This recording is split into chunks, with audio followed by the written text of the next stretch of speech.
All right, so we're continuing our discussion of getting married to a virgin, and the All right, Chachamim so we're allowed continuing our the, discussion the whole of start of this discussion was exempting a person from reciting Kriya Shema.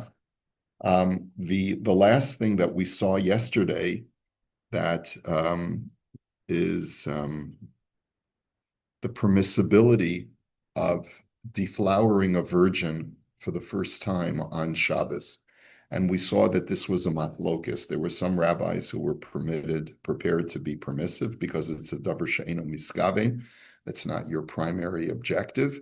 And there were other rabbis who were more machmir and were not permissive. We're now continuing our discussion not on deflowering a virgin on Shabbos, but the very first parak of Maseches Nida deals with consummating a marriage with a virgin, and then the question becomes, what is the nature of the blood that that is discharged? That's not dam nida. That's not the blood from the fact that she is menstruating. She's not menstruating at all, but the bleeding that she experiences is because of the rupture of the membrane. However, it's difficult to distinguish between that blood. And so, therefore, as a matter of halacha, we paskin today that as soon as a chassan and a kala consummate their marriage, they treat her as a nida because we're not sure if the bleeding is a product of purely the rupture of the membrane, or whether there's a possibility that as a result of the excitement of the experience, she's also menstruating. There's a discharge of menstrual blood as well. That's how we paskin. The Mishnah in Maseches Nida, however, offers gradations as far as the permissibility of a new bride.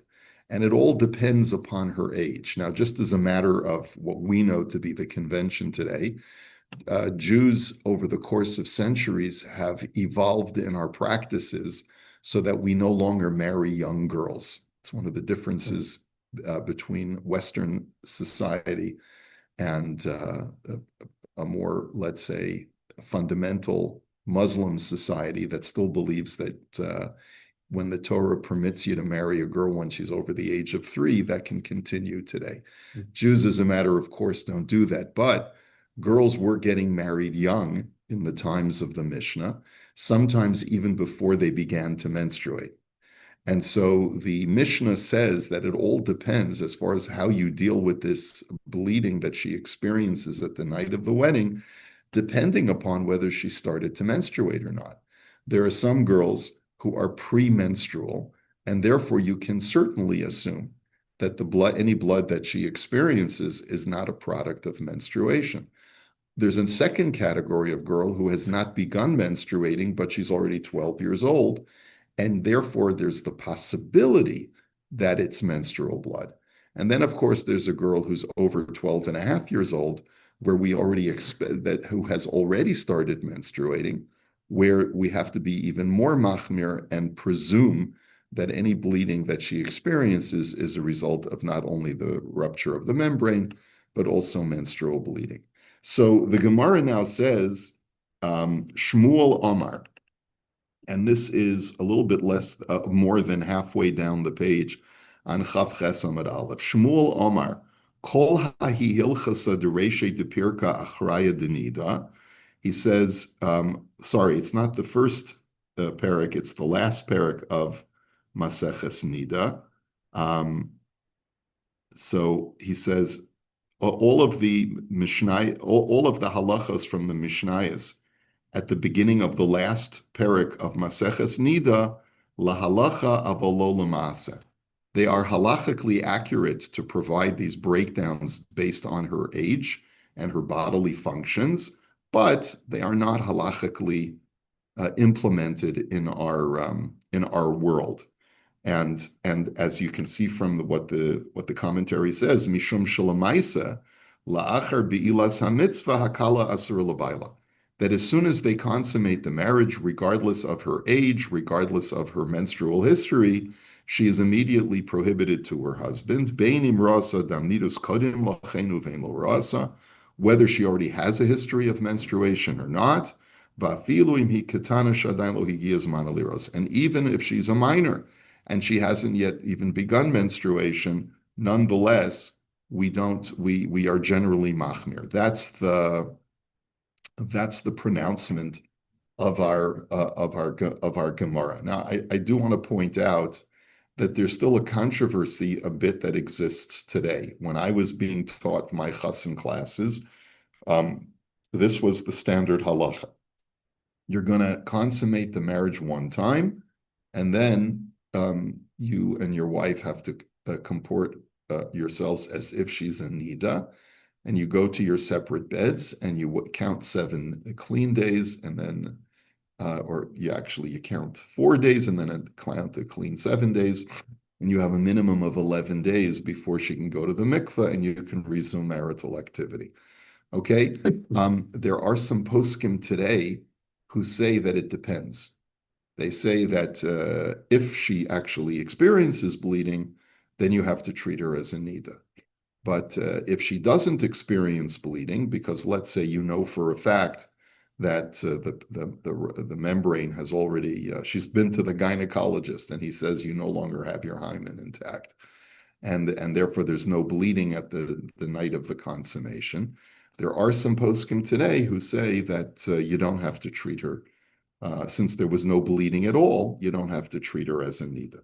I'm not going to get into that today. I just wanted you to know that the controversy still exists. Bisman hazeh. Rabbi Yanai Orak afilu mitinokos shelo higias manaliros v'nises. He says he was always refraining from any leniency in this matter, even when a girl who was premenstrual would get married, that as long as when they consummated the marriage, she experienced bleeding, he treated her as a nida. Now, the question was asked, Ba'un kumei Rabbi Yochanan. They asked Rabbi Yochanan the following question, based on their assumption that they could paskin like the Mishnah in Maseches Nida, meaning even though we just got through saying that we don't paskin like the Mishnah in Maseches Nida, there were some who said perhaps we could.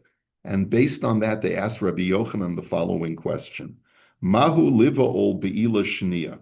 He says, based on the fact that we know from our Mishnah that we give the chassan 4 nights of an exemption from Kriya Shema to be able to consummate the marriage, what would you say the halacha is if, let's say, they consummated the first night and then she stops bleeding? The bleeding stops. Could they resume sexual activity after that?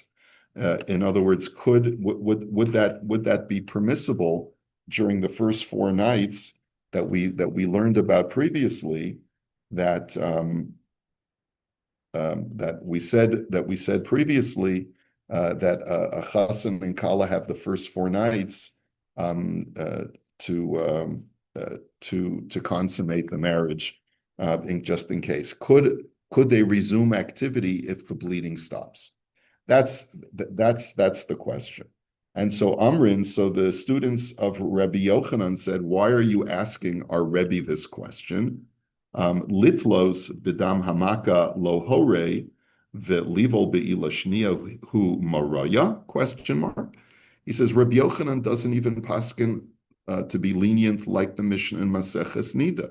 He's machmir, and he holds that you cannot assume that the bleeding that occurs the first night of the wedding is exclusively just from the rupture of the membrane. So then certainly he would not allow a second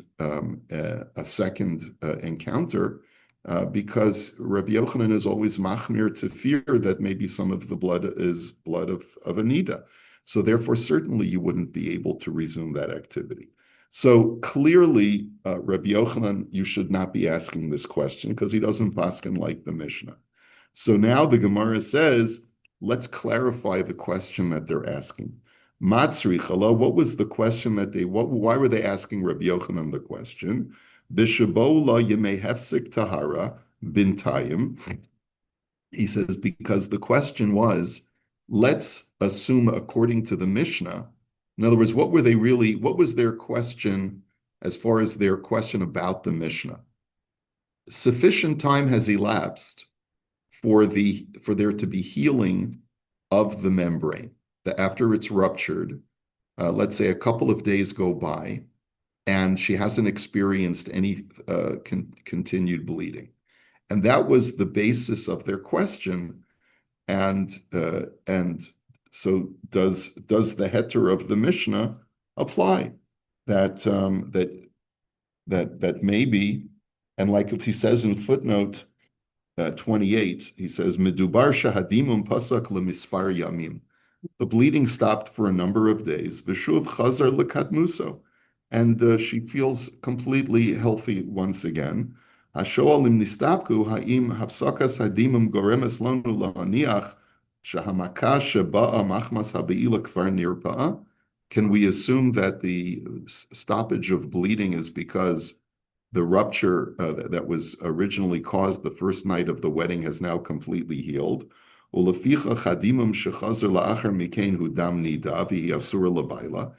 therefore, if she experiences any additional bleeding a couple of days later, that's a result of her being a nida, and certainly she cannot be with her husband. Or maybe no, maybe according to the Mishnah in Nida, since it's not feasible that within 4 days the rupture would heal completely. And maybe therefore there's reason to be lenient, even if there's an interruption of a day or two where there's been no bleeding. Could you say that, well, the bleeding that occurred 3 days later is still a result of the ruptured membrane, and therefore she's still permissible to her husband? That's the question that these people were asking. They were asking the wrong person, because Rabbi Yochanan would certainly not be lenient, but they were asked, that was their suffix as far as what the Mishnah would hold. Okay, yeah. Here from the Vesset Kabua, that like the Vesset would be outside of when she was bleeding from the first interaction, or it's always true? It's a good question, but as a matter of halachic practice, we're never lenient. Yeah, we're never lenient. Yeah. So now the Gemara brings a story that is pertinent to these questions. Amar Rabbi Avahu, Shushbine de Rabbi Shimon bar Abba, Havina she'elis l'Rabbi Elazar. That a guest of Rabbi Shimon bar Abba, Rabbi Avahu was saying, I was a guest of Rabbi Shimon bar Abba, and I asked Rabbi Elazar on behalf of my host, Rabbi Shimon, Mahu livol be'ila sheniya b'Shabbos. Would it be permitted, now going back to Hilchas Shabbos, let's say the wedding was on a Wednesday night, there's been no additional vaginal bleeding, and one is lenient like the Mishnah in Nida, that as long as there's no additional vaginal bleeding, you can resume sexual activity. Would you be allowed to continue having relations with her on Friday night? The question is, do you have to be concerned that you only partially ruptured the membrane, in which case you may rupture it further, causing additional bleeding of the membrane, which we said that according to some opinions is not permissible on Shabbos? Or could we argue that no, that once the membrane has been ruptured, even though it may get further damaged, but once it's done, and therefore you don't have to worry about it? Visharale and Rebbe Lazar said it's permissible. Dehu savar kahada de Shmuel, because he holds like a halacha that was paskin by Shmuel in Hilchos Shabbos. The Shmuel Omar pirza dechuka nichnasin ba b'Shabbos afilu masheres tzeroros. That getting to a halacha that has nothing to do with Hilchos Nida, but talking about a newly bored hole in a wall. Okay, you have a newly bored hole in a wall.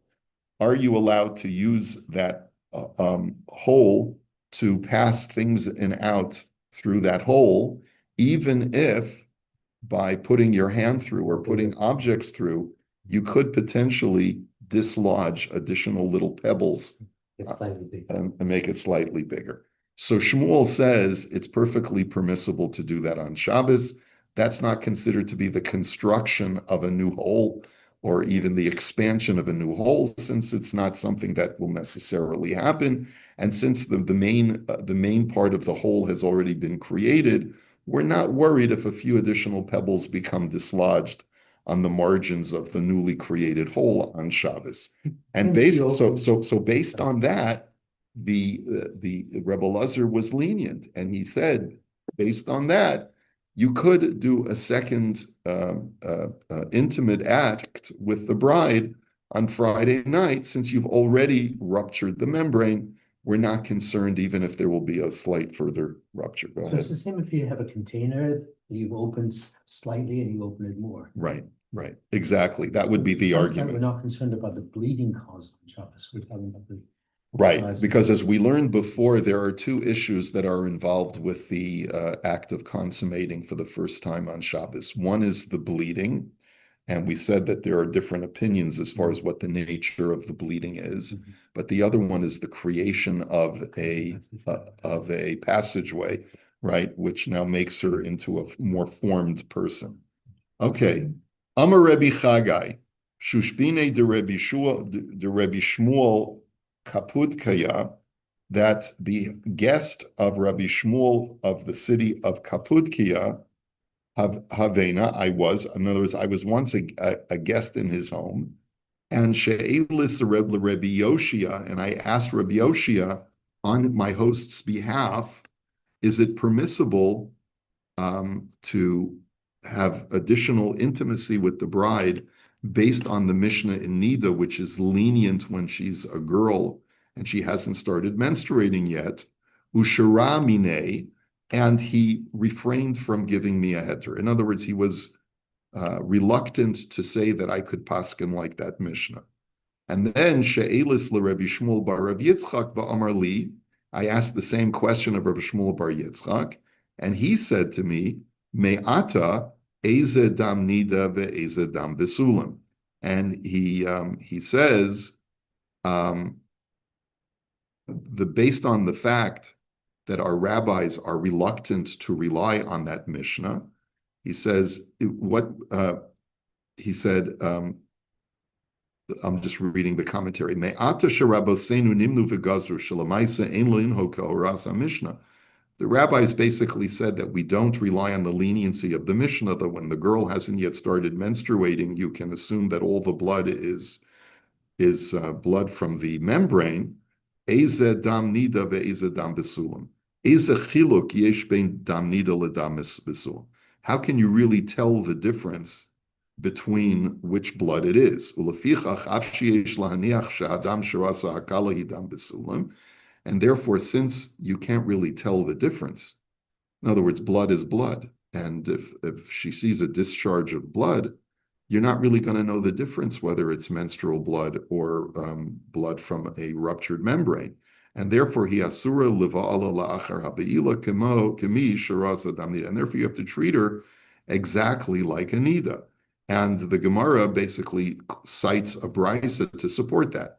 Now that we understand that we have to treat her like a nida, tani kala asur lebesa kol shiva, that a kala who has consummated her marriage is forbidden to her husband for 7 days, meaning that she has to count shiva nikim. She has to count 7 clean days as a result of her having consummated the marriage. And asur litol mimena kos shel bracha divrei Rebbe Eliezer, and therefore she cannot even take from her husband a cup that he has used for birkas hamazon, meaning that they're not, even let's say during Sheva Brachos, they cannot be passing things directly to each other. And my taima, to Rabbi Eliezer. Why is he machmir beyond our Mishnah? Even though the Mishnah says that in certain instances you could be lenient, and because because Rabbi Eliezer maintains that quite often, as a result of the excitement of the first night of sexual activity, this will trigger a menstrual flow. And as a result, even though, yes, it's true, the bleeding is a result of the rupture of the membrane, but there's also a very common occurrence that it also triggers menstruation. And for that reason, Rabbi Eliezer is always machmir, and he says that you're never allowed to consider her not to be a nida after the consummation of the marriage. Okay, so are you ready to finish this subject? Had enough? We're ready to move on to the next mission. This concludes our discussion, and just to remind you, the reason why we got onto this discussion of Hilchos Nida is because we were talking about the laws of Kriya Shema and who is exempt from reciting Kriya Shema. So that was the beginning of our topic. But of course, in the course of this discussion of discussing Hilchos Kriya Shema, we also discussed the idea of consummating a marriage for the first time and how the halacha has evolved since the time of the Mishnah regarding how we view any kind of bleeding that occurs as a result of the consummation of a virgin's marriage. Okay, let's go on to the next Mishnah, shall we? Okay, so the Mishnah says,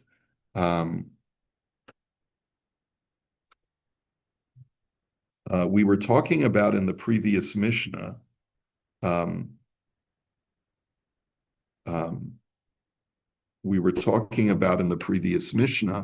we were talking about Rabban Gamliel. If you recall, Rabban Gamliel said that when he got married, or they had asked him the question, is one exempt from reciting Kriya Shema? Do you remember that discussion? Let me just go back. When sons came back from the party? No. Amr lo Talmidav limadatanu Rabbeinu shechasim pater. He says, I'm sorry, Ma'aseh b'Rabban Gamliel shenasa v'kara laila harisha. The Mishnah had related that when Rabban Gamliel got married, he insisted on reciting Kriya Shema even the night of his wedding. Okay? So, Amr lo Talmidav limadatanu Rabbeinu shechasim pater. Rebbe, you taught us that a chasim is pater from Kriya Shema. So, Amr lahem, Eini shomea lachem levatel mimeni malchus shamayim afilu shah echas. So, Rabban Gamliel had said to them, I know that that's technically the halacha, but I'm not going to listen to you to just tap into the exemption. I want to accept the yoke of heaven upon myself, even though I'm exempt. And therefore, he insisted on reciting Kriya Shema, showing us that just because you have a patur doesn't mean you always have to jump onto the patur, right? You might get, I get shilas all the time from different kinds of people. Some people are just chalashing for the exemption, I'm not feeling so well. Is it okay if I break my fast? And then there are some people who are always leaning towards exemption, and so I have to pull the reins back a little bit. There are other people who are overly machmir, and I'm a diabetic, but I insist on fasting, and then I have to say, no, you can't fast. You're not allowed to fast. You have to eat. And so there's different attitudes towards religious observance. Rabbi Gamliel took the attitude of, I know I'm pater, but how can I refrain from accepting the yoke of heaven? I love Hashem, and I don't want to miss even one day of my life of not reciting Kriya Shema. Okay?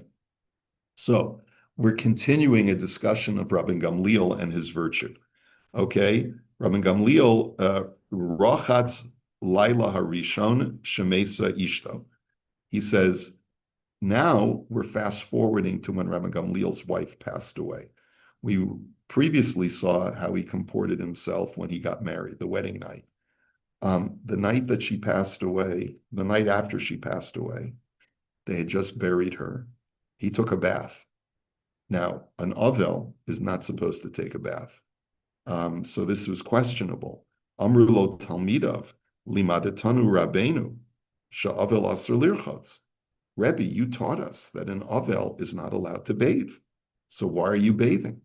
So Amar lahen, eini ki sha'ar kol adam.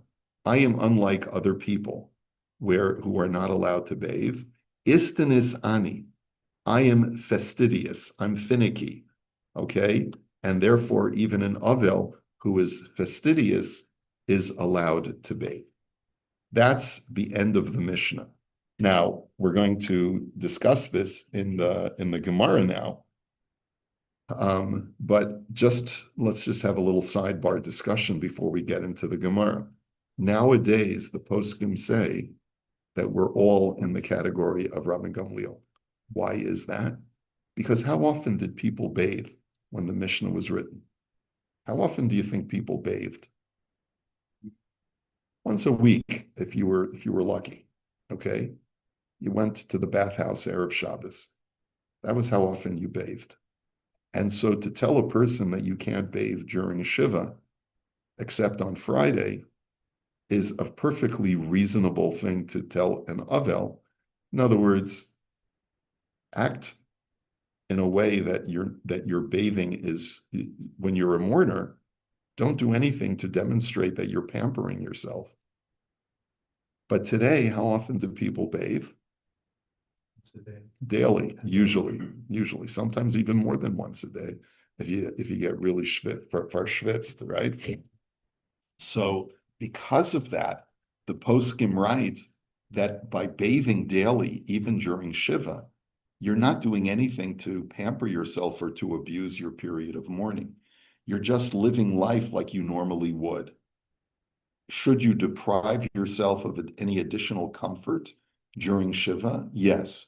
Let's say you normally sit in the shower and have a nice schwitz for a little bit longer than you need to just bathe yourself. So that you should refrain from during Shiva.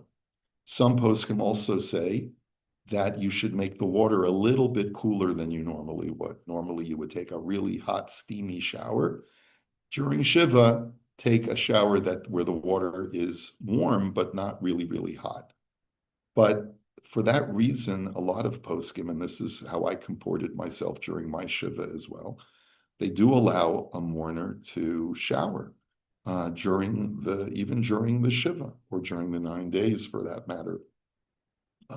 Certainly not on Tisha B'Av or Yom Kippur, that bathing is prohibited, but during Shiva, or during the 9 days leading up to Tisha B'Av, many poskim are lenient based on this discussion of Rabban Gamliel. Okay, so Rabban Gamliel was fastidious. Why? Because he was part of he was royalty in a sense. He was the prince of the Jewish people. And therefore he was used to a more pampered lifestyle. So therefore for him to bathe during Shiva was not something out of the ordinary. It was something that he would have done anyway. So we'll continue this discussion Amir Hashem tomorrow. Have a great day, everybody.